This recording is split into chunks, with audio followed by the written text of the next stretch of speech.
Oke,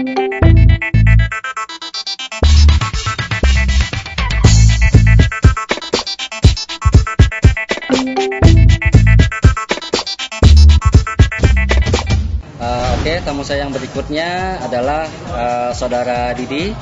Saudara Didi ini dari Red Hat Dragon.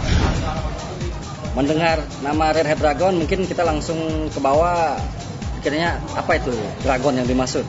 Dan ternyata Saudara Didi ini adalah seorang hobis dan juga seorang breeder dari spesies berupa bearded dragon. Bearded dragon nama latinnya adalah Pogona pittiset.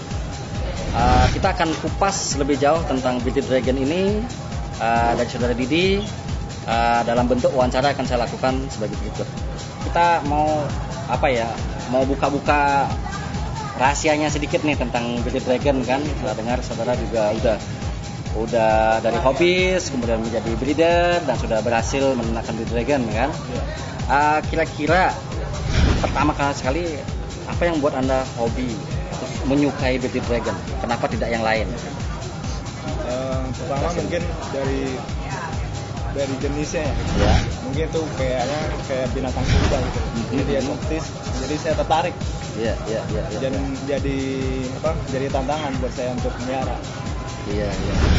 Karena dari sosok tubuhnya itu kayak beracun tapi sangar tapi nggak beracun gitu. Oh ya, kayak ini ya,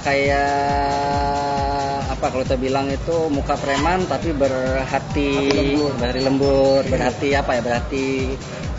angel ya, berhati malaikat katanya kan. Itu yang kenapa Saudara Didi tertarik dengan bearded dragon. Jadi Anda jangan takut dulu baru lihat tampangnya serem gitu, jangan terlalu berpikir itu ini. Artinya jangan judge the book by the cover istilahnya kan. Ya harus dikenali dulu kan. Berarti kan harus kita kenali dulu dia bagaimana, baru kita mulai kan. Nah, kemudian setelah dari Anda hobi itu berapa lama Anda hobi dari itu kemudian baru Anda tertarik untuk menernakan bearded dragon ini? Pertama dari hobi kurang lebih 1 tahunan ya. Ya. Dari pertama saya coba piara, ternyata ada yang gagal gitu. Dari gagal, dari situ jadi penasaran kok bisa gagal gitu ya. Jadi saya beli lagi dan coba, ternyata berhasil gitu. Oh, berhasilnya apa itu udah dengan metode tertentu atau asal-asalan atau gimana? Artinya sekedar dalam artian udah dengan metode ya? Tahap metode dan serius gitu. Iya. Berarti metode itu Anda dapatkan dari otodidak atau belajar dulu atau dari menambah knowledge atau apa? Saya belajar dari internet, dari luar. Jadi saya lihat pengalaman mereka, jadi saya aplikasikan ke yang saya tekunin. Iya. Berarti intinya seperti kita bahas sebelumnya bahwa sebenarnya kalau kita mau lebih serius menernakkan suatu spesies tertentu, kita harus benar-benar pahami dulu bagaimana tata caranya mereka kawin dan lain sebagainya. Setelah kita pelajari, baru kita coba implementasikan. Tapi kira-kira apakah teori yang didapat dari internet atau itu 100% bisa berlaku di sini atau ada penyesuaian gimana? Mungkin 80%. 80% ya. Karena di sana beda sama di Indonesia. Di sana kan negara 4 musim. Kalau kita kan cuma 2 musim. Jadi ada metode khusus untuk piara bearded dragon untuk di Indonesia. Iya. Berarti Anda lakukan ini breeding ini di in-house atau outdoor? Di in-house. In-house ya. In-house. Berarti dengan perlakuan tertentu ya? Iya, betul. Oke, sekarang kita mau lebih kupas lagi kan, orang mungkin beberapa rekan sudah mulai interest nih mau breeding istilahnya begitu kan. Saya pengen tahu step-stepnya, langkah-langkah awalnya yang harus dilakukan tuh apa? Dari misalnya apakah membeli indukannya sepasang atau membeli indukannya berpasang atau bagaimana, kemudian siapin kandang dan lain sebagainya, gimana kira-kira startnya kalau kita mau saya hobi sekarang mau start ini, gimana kira-kira? Mungkin menurut pengalaman Anda seperti apa? Mungkin cukup sepasang ya. Mungkin untuk pertama cukup sepasang karena dia sekali kawin bisa 2 kali atau 3 kali bertelur. Oh ya, dari setahun ini dia ininya berapa kali setahun? Untuk range-nya rata-rata bisa 3 kali. 3 kali setahun ya? Oh, jadi cepat sekali ya? Iya, bisa 3 kali. Dalam 1 kali clutch itu bisa 4 kali. Sampai 3 kali. Oh, sampai 3 kali ya? Berarti rata-rata berapa jumlahnya itu? Minimal sih 1 kali kawin, 1 kali bertelur. 1 kali kawin. Tapi ada yang sampai 3 kali bertelur. Oh iya, iya. Tapi jumlah telur yang dihasilkan? Minimal 18 sampai 31. Oh ya? Banyak juga ya? Banyak. Tapi kalau istilahnya karena jumlahnya yang banyak begitu, apakah kira-kira persentase kelahirannya itu 100% atau bagaimana? Nah, dari awal kan dikawinin, terus bertelur, mungkin 18 butir. Ya.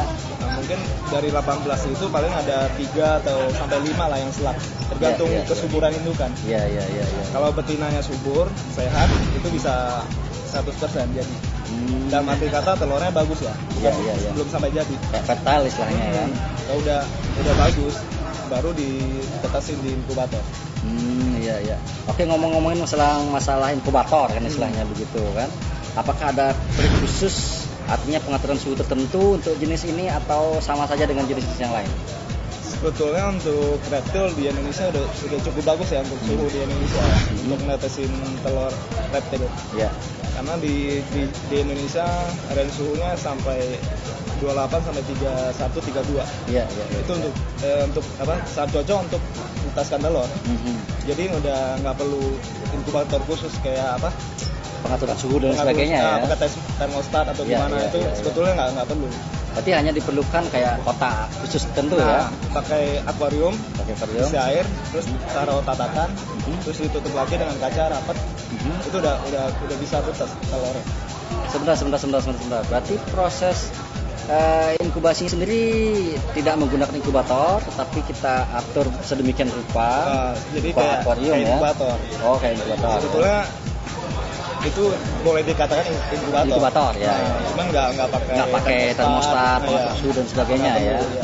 Berarti intinya yang sederhana itu di akuariumnya diisi air. Isi air kira-kira 5 sampai 8 cm. Ya, terus dibikin tatakan kaca atau dengan batu bata. Iya. Kemudian terus baru taruh kontainer yang untuk media telur. Ya. Ditutup rapat, baru ditutup lagi di akuarium. Akuarium ditutup lagi dengan kaca. Ditutup lagi dengan kaca ya. Berarti istilahnya tidak ada sirkulasi udara dengan kaca. Nggak ada ya. Rapat ya. Kira-kira oke lah, kita bilang udah bertelur, kita taruh dalam inkubator kita bilang kan. Apakah begitu aja atau kita perlu lakukan sesuatu lagi? Apa dikontrol setiap hari, setiap 3 hari sekali, diberi semprotan air lagi atau bagaimana? Itu perlu juga ya. Setiap 3 hari sekali kita semprot ke dinding akuarium. Oh, ke dindingnya ya, bukan ke telurnya ya. Ke dinding akuarium. Jadi disemprot supaya lembab. Supaya lembab aja ya. Untuk menjaga kelembapannya kalau kering. Kalau kering kan telurnya rusak. Iya.